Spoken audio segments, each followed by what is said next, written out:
Okay, so welcome back. Uh, Rightko and Marcesky, they classify sects as what are called goal-oriented organizations. They offer some incentives. Okay, they offer some incentives to their members, and these incentives can be in the form of, uh, you know, uh, feel better, feel superior to the others. You're closer to God. You're closer, okay, to you are on the right path. Okay, so these are some of the advantages that people have of being part of sects. But sects can also lead to some costs, which are separation from family members. Okay, that also brings us to another thing, which we discussed in the last video, introduced it. Now we are going to discuss it, and that is a cult. What is a cult? Cult is a type of a spiritual organization, but it's centered around a figure, usually a charismatic figure. So the cult is an individualistic thing. It differs from sects. They have clearly defined exclusive beliefs. Sects, remember, can be they are exclusive, but they are breakaway like denominations. So so cult followers. Um, um, they are sometimes they're interested in meditation. Okay, they are interested in going, finding alternatives to some conventional views. All those things are there. They might concentrate on religious rights and responsibilities, but do keep one thing in mind: cults are formed around people, and this is one of the very famous cults of the 90s. David Koresh, he was the leader of a cult in the United States known as the New Davidians, and they were accused of accumulating weapons, and they were attacked by the FBI under the Clinton administration. And he had several wives. David Koresh had several wives and several children, all of whom these are his children, and all of these children were then burned alive in the attack that took place in May 1993 on his compound in Waco, Texas. So this is called the Waco operation. So this is one of the extreme examples. But the important thing is that no one left Koresh. No one questioned Koresh. He practiced polygamy, which is he considered himself a new age prophet who's going to preside over the end of the world. No one questioned him. It was a very hierarchical thing. He had authority. So some of these people have authority and totalizing authority, and it's a centralized. The cult is a centralized movement led by one man. So the new now let me go to the last thing in these new religious trends that we have been studying, and that is the new religious movements. Uh, it's just a repacking of the old sects and cults. Okay, and they involve questions about life and death.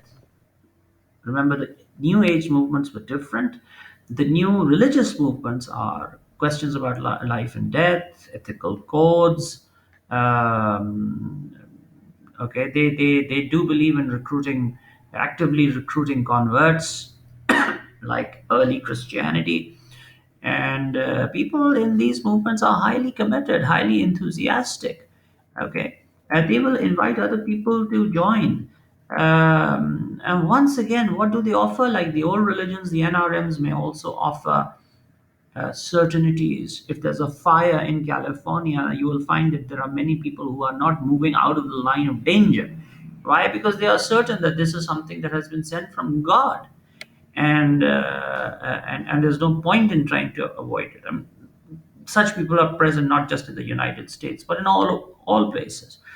So they do two things. They promote a brand of the truth, and then they ask people to convert to that brand of the truth, and then administer their lives according to that.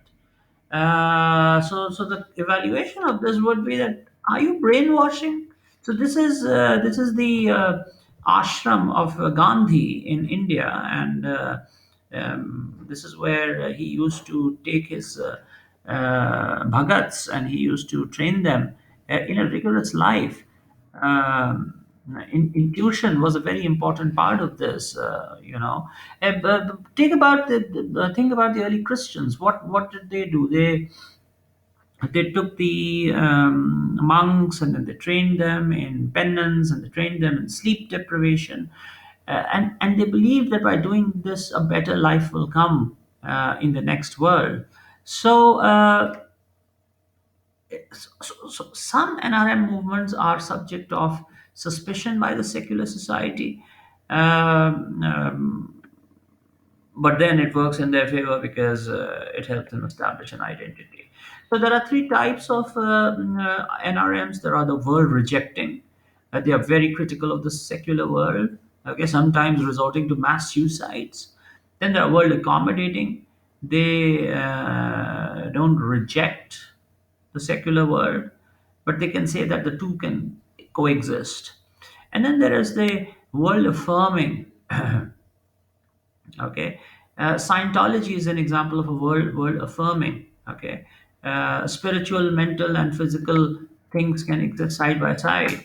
So there is the debate about secularization. um, um, how is religion defined? Okay, um, se- um, how much has religion's influence declined in the past? That is secularization. But then how do you define religion? I mean, just as I said, that Europe became a secular society, but the whole of Christianity, or the significance of Christianity, never declined for them. Now that's my point of view. If I look at the statistics, then I'll find that yes, churchgoers have become less, but still, Europe has retained a fundamental Christian character. So there is no point of a real agreement about a point in the past that can be chosen for comparisons. I mean, how was religiosity defined in the past? How do you define the decline in religion? So that is a very tricky thing. Religion has a dual character. There are individual indicators. Do people hold religious beliefs? So that can be one thing. Do people hold religious beliefs? And then there can be social indicators, like do they participate in religious ceremonies? So there is a belief dimension, participation dimension, and the level of commitment. And to what extent do people derive their identity from their religions? Okay, so let's look at belief. Uh, People these days can hold beliefs without belonging to anyone. Okay. Um they may believe in a deity, in God, but they may not align themselves to any church. Okay, so this is called belief without belonging. Okay, then there's another thing which is called belonging without believing. Okay, now these people attend religious services, but they are not very strong in their beliefs. Okay, so religious practice then appears to have a secular function. Okay, uh, NRMs and NEMs, the new religious movements and new age movements, they are more concerned with the spiritual aspect of religion. So the first thing is the belief. Now let's look at participation, which is the second aspect of religiosity. um, what about the data on people who are attending? Okay, this data is usually provided by religious organization. How do you track changes over time about whether people are attending religious services in the same organization? Um, uh, are the figures reliable about the people who are attending? Um, how complicated are these figures? How will these figures be interpreted as far as the membership is concerned? So there are difficulties in finding out uh, what kind of participation and how many people are actually participating for them to be considered religious. And then there is the third thing, which is the commitment. Commitment is the feeling. Okay, so Abrams says that commitment is a better way of given the problems of attendance, then there's commitment is a better way of finding about religiosity. How much do people feel they belong to the religion? Okay, and here there are four things.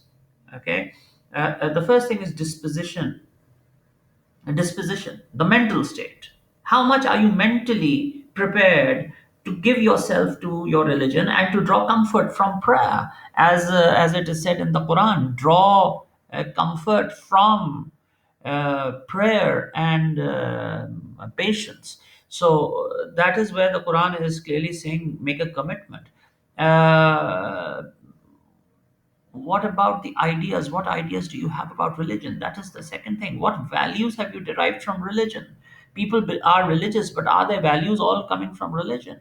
What kind of institutional attachment do you have to your mosque, to your church? Recently Donald Trump said that I found out that Muslims have a lot of attachment to their mosques, and previously he used to think that attachment was only to the church.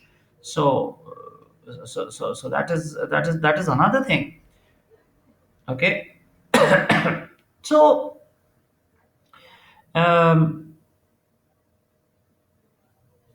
now, over time, the secular point of view has been operationalized. It has been operationalized institutionally, practically, and ideologically. Okay. If you look at institutions, have the role of religious institutions increased or decreased? Of course, it has decreased. Okay, have people practiced more religion? Of course, they have practiced less religion. As I told you, the people are the number of the percentage of people who actually pray in Pakistan is less than 10%. So, and the extent to which people um, uh, hold beliefs which do not involve actual practice. So, believing without belonging, which I said in the past. So, these are the dimensions of secular operationalization. Okay, so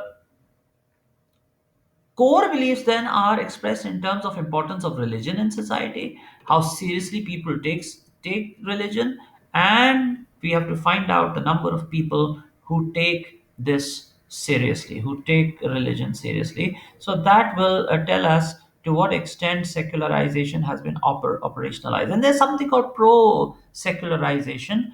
A pro-secularization assumes that the importance of religion has decreased. There has been disengagement from religion. Societies have modernized, and the social importance of religion has gone. That's why it's called pro-secularization. You are on the secular side, and uh, uh, organizations that used to control people's lives, now they have decreased in importance. And why is that? People are exposed to scientific knowledge. Now they can make their own judgments, they can reach their own conclusions. Also, religion used to have a more collective approach. The modern approach is more individualistic. Okay, so we will stop at pro secularization for this video, and in the next video we will continue on. Thank you very much. Stay tuned.